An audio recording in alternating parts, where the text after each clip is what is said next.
A reading from the Holy Gospel according to Luke.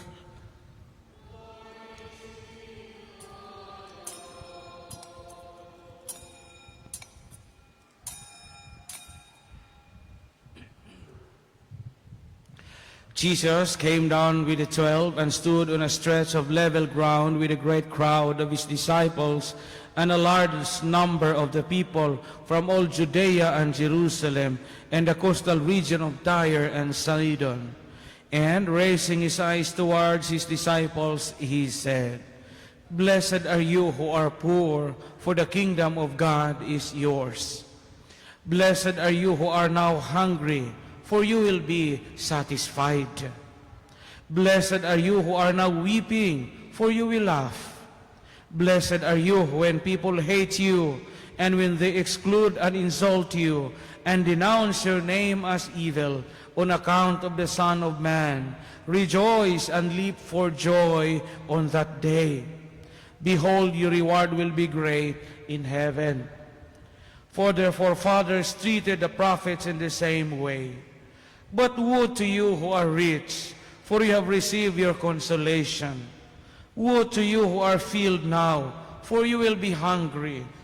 Woe to you who laugh now, for you will grieve and weep. Woe to you when all speak well of you, for their ancestors treated the false prophets in this manner."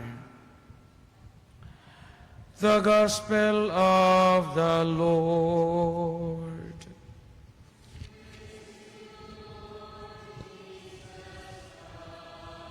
Please be seated. Brothers and sisters, dear friends in the Lord, beloved parishioners, attending this English Mass, as we honor and as we worship God and sanctify this day, another Sunday, another week in our day-to-day life as a Christian community, good afternoon. The Gospel reading that we have heard while ago speaks about the so-called Beatitudes, the blessings and the woes. In the Visayan rendition of this Gospel account, the presentation is much more vivid than the English one. Sa Bisaya, klaro kaayo, bulahan mo. Unya sa second part, ang gigamit sa Bisaya nga version, alaot. Alaot mong mga dato, alaot mo nga mga nangatawa, alaot mo nga gidahig sa mga tao, puro alaot. Sa English, kaya di mataka-feel kay woe to you, kisabay makagamit og woe to you nga tagabalilihan raman ta, di man taka-absorb ana, pero ingno na tag-alaot, murag mo tuhop sa atong dughan.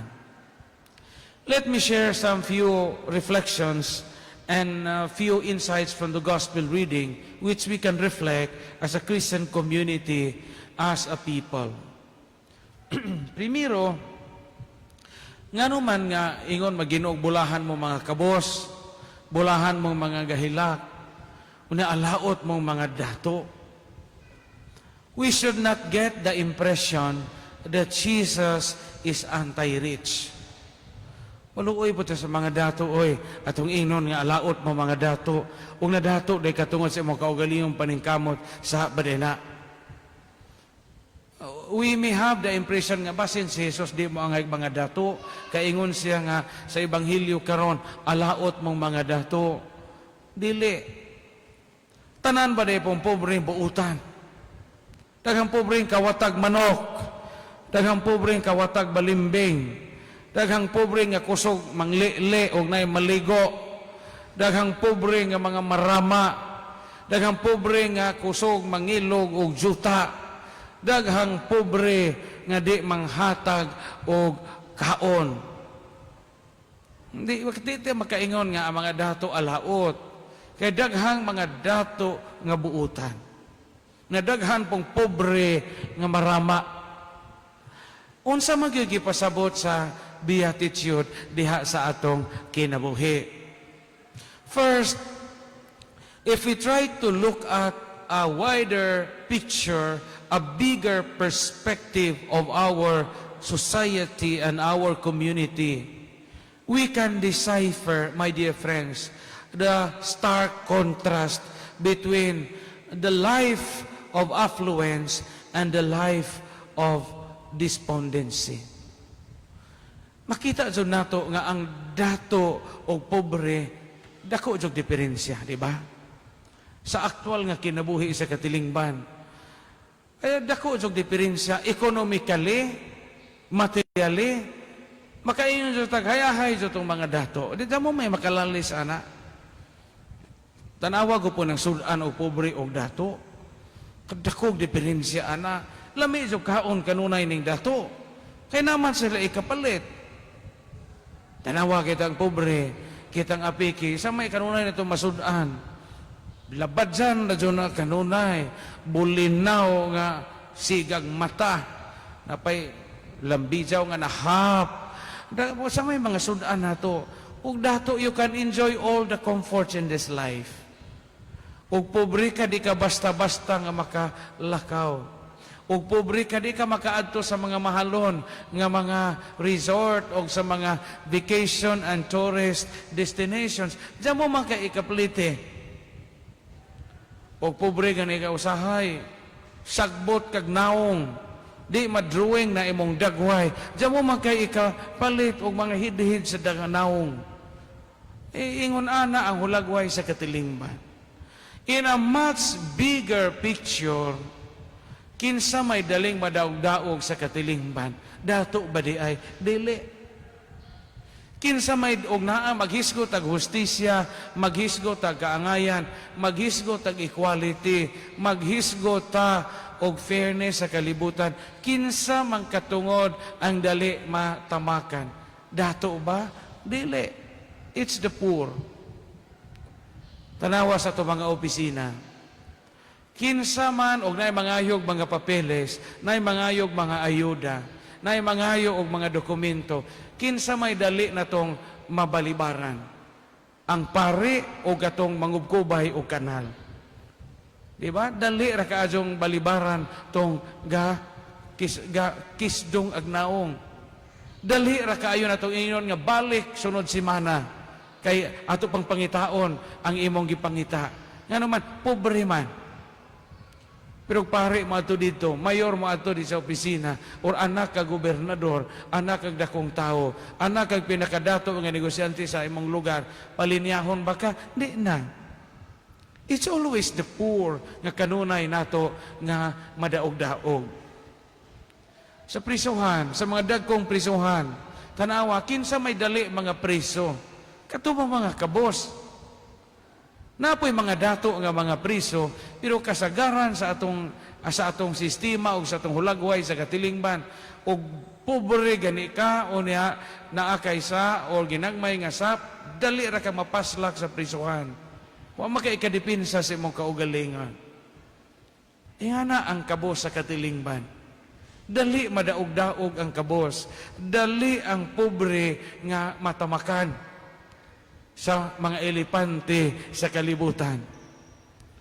Mao nga sa Ebanghelyo karon, gipahinumduman kita nga kung sa kalibutan, sa hulagway sa kalibutan, ang mga kabos maoy kanunay nga dihado sa katilingban, naay kahigayunan ang mga kabos nga malipay. Kinsa may maghatag nila kalipay?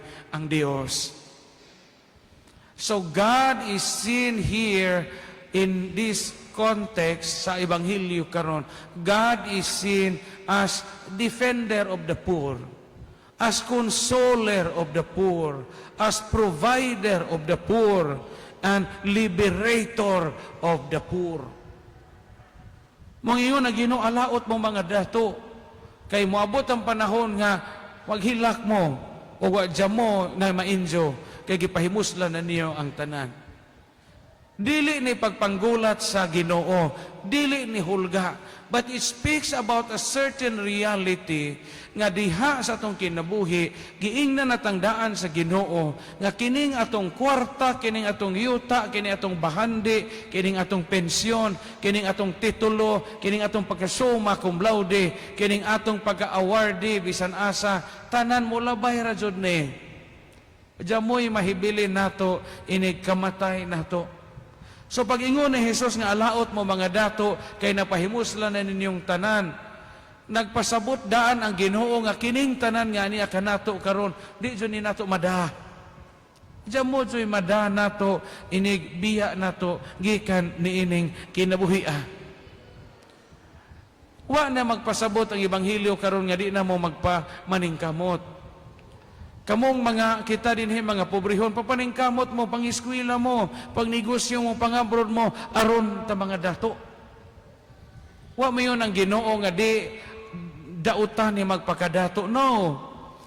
Daghan man gani ang Ginoong Hesukristo ug mga amigo nga mga kwartahan sa iyang panahon. But the thing is, we must not forget the poor, and we must adopt the spirituality of being poor. Bisag daghang kag kwarta. Unya unsa man da spirituality og poor.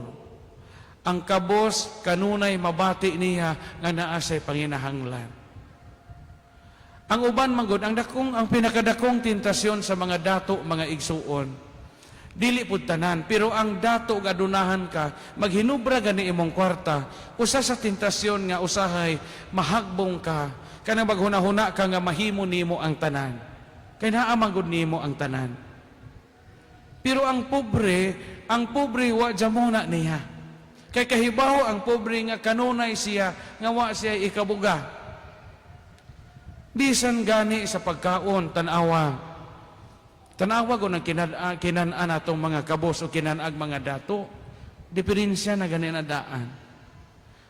Patapara rago ng tao nga kinadatuan o kinapobrihan, napakanaa sila. Paspas mo kaon tong pobrehon, nga naman, gutoman. Gutom. Tawa ng mga bata, bitaw ka ng mga indigents, pakana. Diba? Unsa man ilang kinanaan. Og mahimo hasta silupin, akan og apil. Nga naman, nakakaon sila, kay gahuna-huna sila nga, this is a privilege from God. This is a blessing that we ought to savor. Tawa ka mo mga dato, mga on mo, tilaw-tilaw. Tawag ko na inyong ref, sod sa inyong refrigerator, di ba kanunay daghang sobra? Nay sobra nga pizza, nay sobra nga chocolate, nay ice cream nga nalata, nay daghang pagkaon, wa man makaon kay kanunay mamong makakaon. Pero tanawa ng pobre, bisag mantika, tilaan na. Tilaan na. Nga naman, kay baw sila nga, this is nakakaon me, because this is not our day-to-day life. Panagsarami makakaon. Mao nga og mo kontrahon gani nato ang mga pobre, daog-daugon gani nato ang mga pobre, unya og ato gani nga lupigan ang mga pobre, manubag so tas Ginoo ana. Dako nang saha kun mo daog-daog kag kabos. Ug tungod niini nahimo silang bulahan. Ang kabulahanan nga gipasabot dinhi dili ang ilahang economic condition. Kay poverty cannot be a blessing. Ug wa kay bugas di man na blessing. Ug wa kay ikapatambal di na blessing. Blessing ba din ha? Ug imong bay hapit na maanod tungod sa kagabok, blessing ba din na? But unsay nakapa-blessing sa atong kahimtang nga mga kabos, we always turn to the Lord. And in turning to the Lord, we are always reminded nga naa di ay mo provide nato o wa taniya pasagdi aning kinabuhia. So kamo mga daga dinhi, mga ulitaw, og mamini og mga eskwela mo, appeal sa inyong ambisyon to help the poor. Tagsara jud ko makadungog nga naay mi eskwela ko, Father, aron makatabang ko sa mga kabos. You can rarely hear that. Kasagaran mo eskwela ko, aron ko ma-professional, aron ko ma-abroad, aron ko ma-manager, aron ko ma-supervisor. Tagsaray mo ingon og mo eskwela ko aron makatabang ko sa mga pobre. pangitao na nga ambisyon. Make that a part of your ambition to help the poor aron ma-alleviate ang ilang kahimtang. Aron mahimo mong blessing sa mga kabos. Mga kamo mga batanon dinhi, ang inyong pag-eskwela, inyong pagpaningkamot, aron mahimo mo nga kalipay sa Dios, ang inyong pag-eskwela o paningkamot, kinahanglan di ra para sa inyong kaugalingon. Kinahanglan nga makatabang mo, aron na ay mga kabos nga mahawa sa ilang kalisod. Kamo nga gigastuan og mga sa inyong pag-eskwela, gigastuan og naay nagpa-eskwela ninyo kay working students mo karon nga nahiluna na pod mo panggasto po mo og mga estudyante kay aron makatabang mo ug makatabang mo sa poverty reduction. Aron ang ato nga kinabuhi mahimong blessings sa ubang mga tao. We are truly blessed by God, and to make ourselves a blessing to other people, we must help alleviate the poor so that the poor can also feel, receive, and realize that they are not forsaken in this life. Ayaw kalimti ang mga pobre. Sa inyong opisina, ayaw daug-dauga ang mga pobre. Sa simbahan, kinahanglan nga ang mga kabos dili nato hikawan sa mga pribilehiyo nga gi-enjoy sa mga adunahan. Mabitaw na usahay sa atong simbahan, maghuna-huna po ta usahay kay magmatngon ta niini.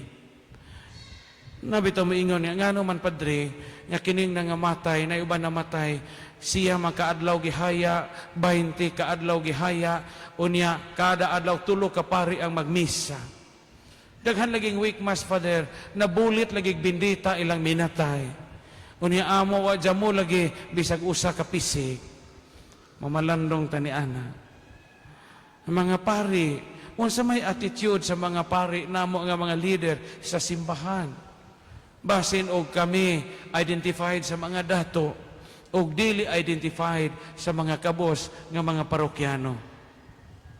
We must make ourselves blessings to the poor. And in that way, they can also be part of our strivings. Ayaw kalimti ang mga kabos. Kaysa Ebanghelyo karon, ingon ang Ginoo, blessed are the poor. Una bisag arangan kag pagkabutang, maayo kag pagkabutang, padayon sa pagkakabos. Feel the need of God.